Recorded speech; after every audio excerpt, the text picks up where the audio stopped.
Assalamualaikum warahmatullahi wabarakatuh. Halo siswa-siswi SMA Negeri 3 Palangkaraya. Gimana kabarnya hari ini?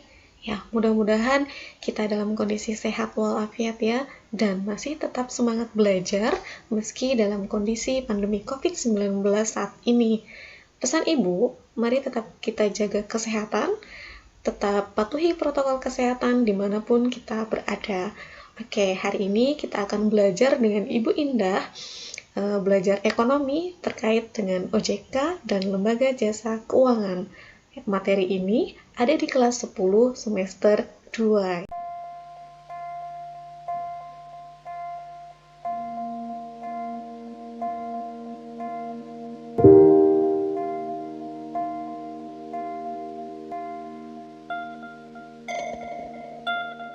Di materi kali ini, kompetensi dasar yang harus kita capai ada dua ya. Yang pertama, mendeskripsikan lembaga jasa keuangan dalam perekonomian. Yang kedua adalah menyajikan tugas, produk, dan peran lembaga jasa keuangan dalam perekonomian Indonesia. Kemudian ada indikator pencapaian kompetensi yang harus kita capai. Ada 4 indikator pencapaian kompetensi. Yang pertama, dapat menganalisis peran lembaga jasa keuangan dalam perekonomian dengan benar. Yang kedua, dapat memperbandingkan peran OJK dan lembaga jasa keuangan dalam perekonomian dengan tepat. Yang ketiga, dapat membuat pola hubungan antara OJK dan lembaga jasa keuangan dengan benar. Yang keempat, dapat membuat bagan atau peta konsep tentang pengaruh lembaga jasa keuangan dalam perekonomian dengan benar. Tujuan pembelajaran kita pada hari ini yaitu melalui pengamatan video pembelajaran OJK dan lembaga jasa keuangan, peserta didik dapat menganalisis peran, pengaruh hubungan OJK dan lembaga jasa keuangan dalam perekonomian dengan tepat. Setelah kita tahu tujuan pembelajaran kita pada hari ini, mari kita lanjut ke materi pembelajarannya. Yang pertama yaitu tentang OJK atau Otoritas Jasa Keuangan. Sering dengar gitu ya tentang OJK. Apa sih itu OJK gitu kan? Apa dasar hukumnya? Dalam kegiatan pelaksanaan operasionalnya gitu kan, bagaimana tujuannya, bagaimana fungsi, dan bagaimana perannya dalam perekonomian Indonesia. Mari kita bahas satu-satu. Yang pertama yaitu adalah tentang pengertiannya. Apa sih OJK? OJK adalah lembaga independen yang mempunyai fungsi, tugas, dan wewenang pengaturan, pengawasan, pemeriksaan, dan penyelidikan. Siapa yang diawasi dan diatur oleh OJK? Ya, mereka adalah lembaga jasa keuangan yang ada di Indonesia, seperti bank, pasar modal, IKNB, dan LKM. Apa itu IKNB? IKNB adalah industri keuangan non-bank, LKM adalah lembaga keuangan mikro. Kemudian, dasar hukum untuk melakukan kegiatan pengawasan dan pengaturan dalam OJK itu diatur dalam sebuah peraturan, yaitu yang pertama ada dalam Undang-Undang Nomor 21 Tahun 2011 tentang OJK. Itu ya. Kemudian yang kedua adalah Undang-Undang Nomor 9 Tahun 2016 tentang pencegahan dan penanganan krisis sistem keuangan. Dan yang ketiga adalah Undang-Undang Nomor 1 Tahun 2013 tentang Lembaga Keuangan Mikro. Sekarang kita sudah tahu ya dasar hukum kenapa OJK ini ada di Indonesia. Oke, yang berikutnya adalah wewenang dan tugas dari OJK ini dilakukan secara bertahap gitu ya. Ketika OJK ini berdiri, dia tidak langsung melakukan semua kegiatan pengawasan dan pengaturan terhadap seluruh lembaga jasa keuangan yang ada di Indonesia. Jadi tugasnya ini bertahap gitu ya. Diawali dari tahun 2011 itu dimana di masa transisi, yaitu pembuatan regulasinya gitu ya. Mengapa harus ada OJK gitu ya. Jadi dibuat dulu regulasinya supaya ketika nanti melakukan tugas dan wewenangnya OJK ini dilindungi oleh undang-undang gitu kan. Kemudian di tahun 2012 OJK ini diberi tugas dan wewenang untuk melakukan pengaturan dan pengawasan terhadap pasar modal dan industri keuangan non-bank. Yang sebelumnya itu dilakukan oleh Bapepam LK atau Badan Pengawas Pasar Modal dan Lembaga Keuangan Non-Bank. Selanjutnya di tahun 2013 itu OJK baru diberikan tugas dan wewenang untuk melakukan pengaturan dan pengawasan terhadap lembaga perbankan yang ada di Indonesia. Yang sebelumnya itu pengawasan terhadap perbankan di Indonesia itu dikelola atau dilakukan oleh Bank Indonesia atau Bank Sentral. Setelah tahun 2013 semuanya dilakukan oleh OJK. Kemudian di tahun 2015 tugas dan wewenang OJK bertambah, yaitu melakukan pengaturan dan pengawasan terhadap lembaga keuangan mikro. Tujuan dari berdirinya OJK yang pertama dilatar belakangi adanya perkembangan kemajuan dari lembaga jasa keuangan yang ada di Indonesia. Membutuhkan pengaturan ulang gitu kan, supaya lembaga jasa keuangan yang ada di Indonesia ini tetap stabil, tetap aman gitu kan, dan berkelanjutan. Tujuan OJK berdiri itu termuat dalam pasal 4 Undang-Undang Nomor 21 Tahun 2011 tentang Otoritas Jasa Keuangan.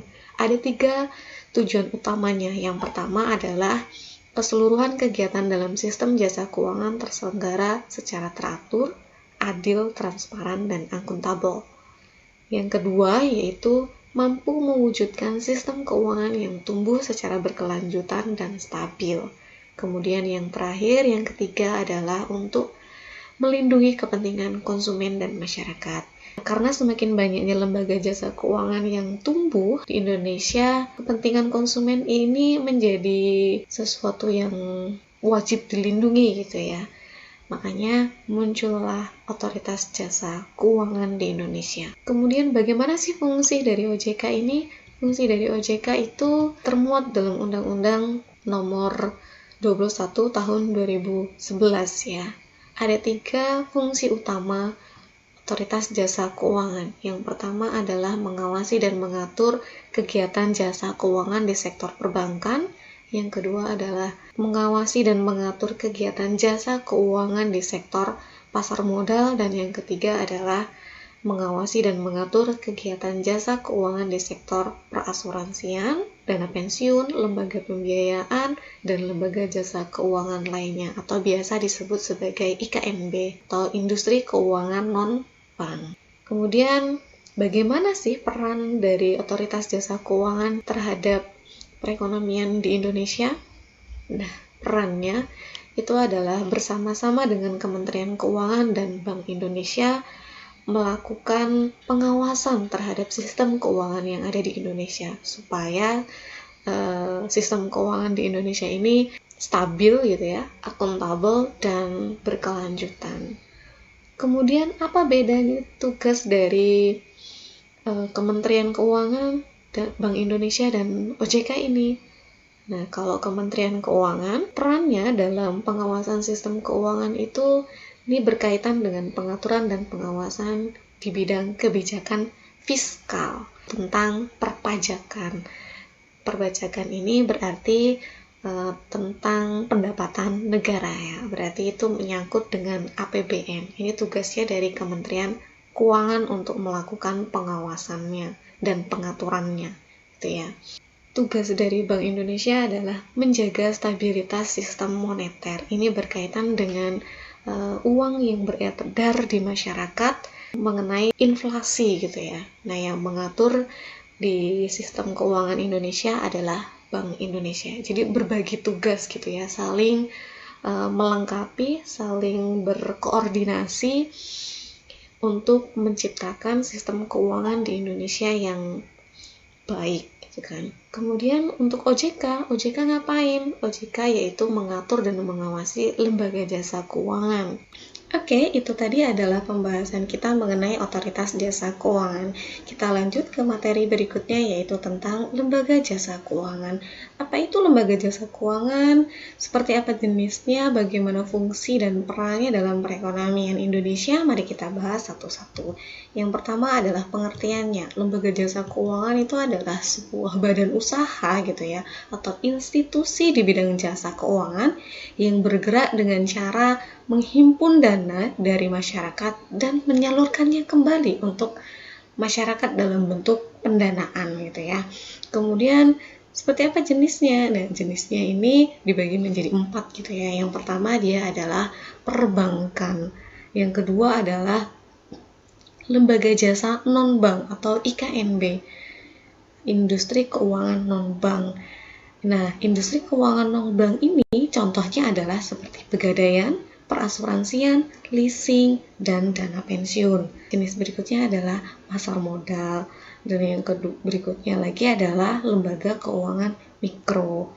Itu adalah jenis-jenis dari lembaga jasa keuangan yang ada di Indonesia gitu ya. Untuk lebih jelasnya mengenai perbankan, mengenai IKNB, pasar modal, dan LKM akan kita bahas di pertemuan yang berikutnya ya. Nah, kita lanjut. Untuk pertemuan hari ini adalah fungsi dari lembaga jasa keuangan dalam perekonomian. Nah, fungsi utamanya itu ada 4 gitu ya. Yang pertama adalah sebagai perantara antara pemilik modal kepada pihak yang membutuhkan modal. Yang kedua adalah melancarkan pertukaran produk ya, dalam bentuk barang atau jasa. Nah, yang ketiga fungsinya adalah dia menghimpun dana dari masyarakat dalam bentuk simpanan dan menyalurkannya kembali kepada masyarakat dalam bentuk pinjaman dan memberikan likuiditas kepada pihak yang membutuhkan. Bagaimana perannya dalam perekonomian bisa dilihat dalam circle flow di sini ya. Di sini bisa kita lihat ya peran dari lembaga jasa keuangan. Kalau di pasar output, lembaga jasa keuangan ini berperan sebagai penyaluran dana atau kredit kepada siapa? Kepada masyarakat atau household gitu ya. Ini di pasar output karena mereka masyarakat ini membutuhkan dana untuk mengembangkan usaha atau hanya untuk konsumsi gitu ya. Kemudian di pasar input, lembaga jasa keuangan ini berperan sebagai pihak yang membutuhkan dana gitu kan. Sedangkan masyarakat ini adalah sebagai penyuplai atau pemberi dana gitu ya. Nah, perannya gimana? Yaitu dengan cara menghimpun dana dalam bentuk tabungan, bisa juga dalam bentuk investasi gitu kan. Itu adalah peran dari lembaga jasa keuangan yang ada dalam perekonomian Indonesia gitu kan. Sampai di sini sudah bisa memahami gitu ya bagaimana peran dan fungsi dari OJK dan lembaga jasa keuangan dalam perekonomian Indonesia. Untuk materi pada hari ini sekian. Mudah-mudahan bisa dipahami dengan seksama gitu ya. Dan jangan lupa ada oleh-oleh dari Ibu gitu kan. Silahkan kerjakan tugas yang sudah Ibu tulis di deskripsi video ini gitu ya. Selamat mengerjakan. Sampai jumpa di pertemuan berikutnya dengan materi-materi yang lainnya. Assalamualaikum warahmatullahi wabarakatuh. Sampai jumpa.